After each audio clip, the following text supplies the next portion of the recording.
Bonjour, que la paix soit sur vous. Si vous aimez notre travail, n'hésitez pas à aimer cette vidéo et à vous abonner en cliquant sur la petite cloche pour recevoir nos notifications. La question du voile revient depuis plusieurs décennies dans le débat public français. Cette question est toutefois rarement abordée sous un angle purement catholique. C'est en cela que l'émission de l'Homme Nouveau, Les catholiques au péril du voile islamique, est particulièrement intéressante, car confrontant les différents points de vue au sein de la communauté catholique sur cette question. Le point de vue de l'abbé Hervé Benoît est à cet effet particulièrement étonnant. Regardons ensemble son intervention. Je voudrais d'abord rendre hommage à mes grands-mères qui ne seraient jamais sorties le dimanche pour aller à l'église sans mettre leur voile ou leur foulard sur la tête. Chapeau à l'époque. Ça dépendait des classes sociales. Ça dépendait des classes sociales. Nous hommes qui sommes issus du peuple. Du prolétariat. C'était le voile, le foulard. Je voudrais juste leur rendre un hommage attendri pour dire alors deux choses. D'abord, pourquoi ce dossier, ce marronnier ressort. Moi, il y a un lien aussi avec un arrière-fond de guerre et de massacre dans le Moyen-Orient. Et dans une certaine bourgeoisie bien pensante française, il y a des relents de ratonnade derrière cette chasse au voile qui me plaisent qu'à moitié. Mais ceci, c'est pas le plus important. Non, je crois qu'il y a des enjeux politiques, voire même des enjeux culturels, voire même des enjeux théologiques. Je pense que il y a une anthropologie du vêtement qui englobe plus que des questions de politique ou d'immigration ou de contemporaine, si vous voulez. Et là, pour le coup, moi, ce qui se passe entre l'islam et la République, ça nous fait sourire avec un peu d'ironie. Derrière ça, moi, j'interrogerais plutôt le monde catholique. Oui. Quel est notre rapport aux vêtements ? Quel est notre rapport à notre... alors un polémiste sur Internet disait, le voile ou le string, pour résumer le débat. Quand je vois l'été le spectacle de mes nièces, de mes petites nièces, ou même certains pèlerinages identitaires catholiques, je me pose des questions sur le rapport aux vêtements et sur le fait qu'entre le voile et le string, moi j'ai choisi. Enfin, je veux dire, j'ai pas à choisir, mais vous voyez ce que je veux dire. J'essaye de porter la soutane sans bouton. Je suis désolé. C'est pas bien ça. Mystique, je reconnais. Non, mais au-delà de la boutade, je me dis que si nous profitions plutôt de ce débat pour nous interroger dans le monde chrétien, dans le monde catholique, sur notre rapport à notre vêtement, à notre tenue, dont les vêtements sont la forme extérieure et exprimée. Je rappelle aussi qu'en monde orthodoxe, aucune femme ne rentre dans une église sans se voiler.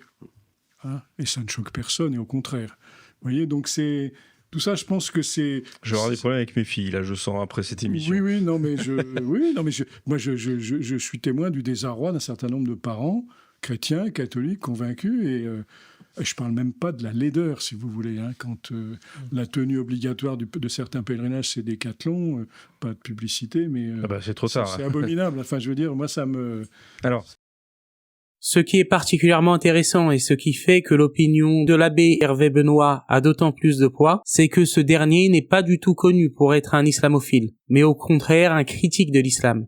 Ce qui est logique du point de vue catholique, un catholique cohérent ne pouvant pas aimer l'islam sans cesser d'être catholique. Le point de vue de l'abbé Hervé Benoît peut certes nous paraître surprenant aujourd'hui, mais il est pourtant dans la droite ligne de la tradition catholique. En effet, bien que le voile n'est nullement une obligation canonique dans le catholicisme, comme c'est le cas en islam, il n'en reste pas moins que l'idée répandue de nos jours selon laquelle le voile chrétien ne serait réservé qu'aux femmes dans les ordres religieux est un mythe. Le voile dans le catholicisme fut autrefois également porté par certaines femmes laïques. Laïques ici dans le sens traditionnel, c'est-à-dire qui ne sont pas dans les ordres religieux. Surtout avant la Renaissance ayant marqué une période de relâchement au niveau des mœurs vestimentaires, bien que la pratique du voile chrétien a perduré jusqu'à l'époque moderne.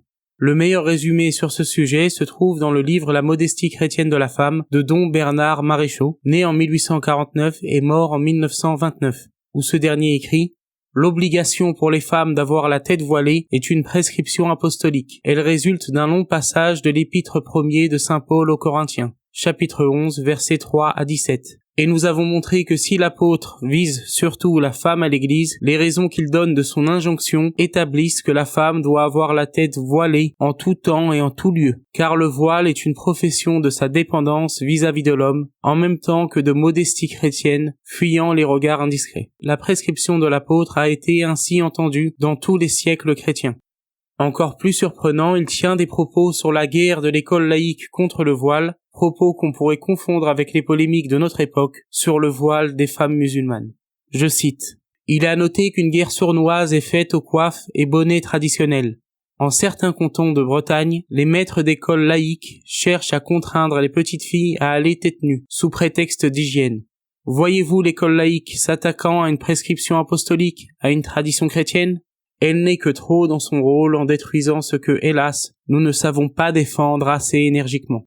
Il résulte de là que le voile des femmes, conservé sous forme de bonnet et de coiffe, tend à disparaître. Grand dommage pour l'esthétique, car une déplorable uniformité de chapeaux vulgaires, quand les femmes ne vont pas tête nue, remplace les fraîches coiffures caractéristiques de nos provinces.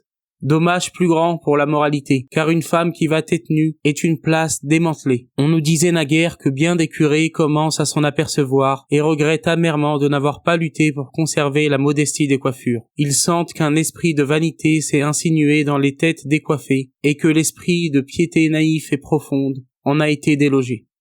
Ainsi, certes, le voile chrétien n'est pas identique au voile musulman. Toutefois, nous voyons clairement que la critique catholique contemporaine contre l'islam, portant de façon disproportionnée sur cette question du voile, n'est pas une critique catholique contre l'islam, mais une critique gauchiste, laïcarde contre notre religion.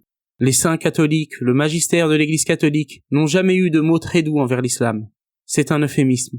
Pourtant, leur critique de l'islam ne portait pas sur la question du voile. Vos saints et vos papes étaient davantage choqués par le manque de pudeur des femmes que par un supposé excès de pudeur, comme nous le voyons dans le magistère des papes comme Pie X, Pie XI ou encore Pie XII, qui dit dans cette allocution en date du 22 mai 1941, je cite, « À quoi nous n'hésitons pas d'ajouter, ô mère chrétienne, si vous saviez quel avenir d'angoisse et de péril intérieur, de doutes mal réprimés, de honte mal contenue vous préparez à vos fils et à vos filles, en les accoutumant imprudemment à vivre à peine couverts, en leur faisant perdre le sens délicat de la modestie. Vous rougiriez de vous-même, et vous redouteriez la honte que vous faites à vous-même, et le tort que vous causez à ces enfants que le ciel vous a confiés pour les élever chrétiennement. » Petite parenthèse, rappelons que, comme dans le catholicisme, en islam, la pudeur s'applique aussi bien aux hommes qu'aux femmes, qu'un homme doit être pudique dans ses vêtements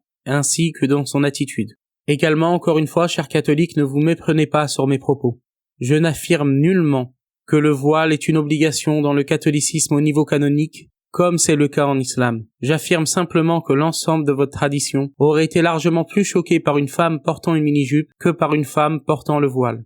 Saint Léonard de Port-Maurice, critique pourtant ardent de l'islam, vantait la pudeur des femmes musulmanes, portant le voile intégral, dans le cadre d'un éloge plus général de la révérence des musulmans au sein des mosquées.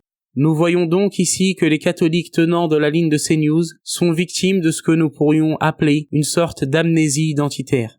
Leur critique de l'islam n'est pas catholique. Elle est en rupture même avec la tradition catholique, qui critiquait l'islam sur bon nombre de points, mais ne partageait pas cette obsession contre le voile qu'ont beaucoup de nos contemporains. Même lorsque l'Espagne catholique, après la Reconquista, interdisait le voile des femmes musulmanes, c'était en tant que signe identitaire musulman, et non pas en soi en tant que voile.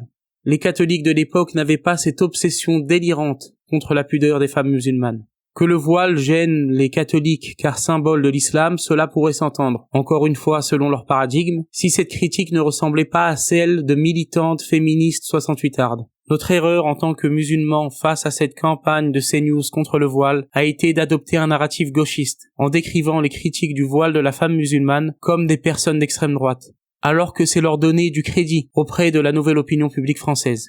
C'est leur donner un crédit qu'ils n'ont pas. Il aurait été à la fois plus juste et plus efficace, stratégiquement, de décrire l'obsession anti-voile de ces gens comme une obsession gauchiste, qui fut d'ailleurs celle de Joseph Staline en Union soviétique, avec sa campagne des Hujum contre le voile des femmes musulmanes. La statue de la dite femme libérée à Bakou, statue construite par un communiste, est un des vestiges, de nos jours, de la guerre communiste contre le voile des femmes musulmanes. Il faut ainsi renvoyer ceux aujourd'hui qui combattent le voile de la femme musulmane à leur héritage gauchiste, en leur montrant bien de surcroît qu'ils sont en rupture totale avec l'héritage catholique, avec la tradition catholique, même celle la plus critique envers l'islam. Voilà, c'est la fin de cette vidéo. Je vous remercie beaucoup pour votre attention. Que Dieu vous bénisse et que Dieu vous garde.